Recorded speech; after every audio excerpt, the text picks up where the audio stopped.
আপনি ১ম এ যেটা শুরু করেছিলেন যে আমাদের সামাজিক মাধ্যমে একটা প্রভাব, বইপত্র, বই যে পাঠক বই পড়ে সেই জায়গা থেকে সরে আসা, এগুলো কিন্তু বাংলাদেশের একক বৈশিষ্ট্য নয়, এটা সারা পৃথিবীতে এই সংকটটা দেখা দিয়েছে। কিন্তু আমাদের ক্ষেত্রে এটা সেই সংকটের ব্যাপকতা এবং তার প্রভাবটা নেতিবাচকতার দিক থেকে এত বেশি এটা অন্য দেশে হয়নি।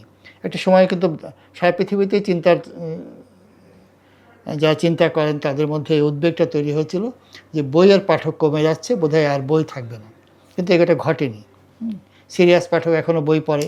আমরা এখনো দেখছি যুক্তরাষ্ট্রে একটা বই, বিশেষ করে ধরেন নোয়াম হারারির একটা বই, সেই বইটা কিন্তু প্রায় আপনার 1 কোটির উপরে কপি সেল হয়েছে। আমরা যদি ওইভাবে বিশ্ব প্রেক্ষাপটে চিন্তা করি যে তাদের লেখকদের বই কিন্তু এখনো গোটা বিশ্বে আছে। এখন যেটা হয় যে কিছু বই যখন শোনা যায় বেস্ট সেলার বই, ওই যে আপনি বললেন যে এত লক্ষ কপি বা এত কোটি কপি, সেটা কিন্তু আমাদের এখানে হবে। এবং আমাদের এখানে যেটা হচ্ছে, এগুলো কোনো মতে একটা অনুবাদ করে, সে অনুবাদ খুব দুষ্পাঠ্য, সেটাও মনে করছে আমার এই বইটা পড়া দরকার, চেষ্টা করা দরকার, কেনা দরকার।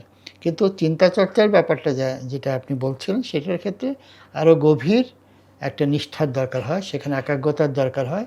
সেটা কিন্তু একেবারে নিচ থেকে তৈরি করা হয়।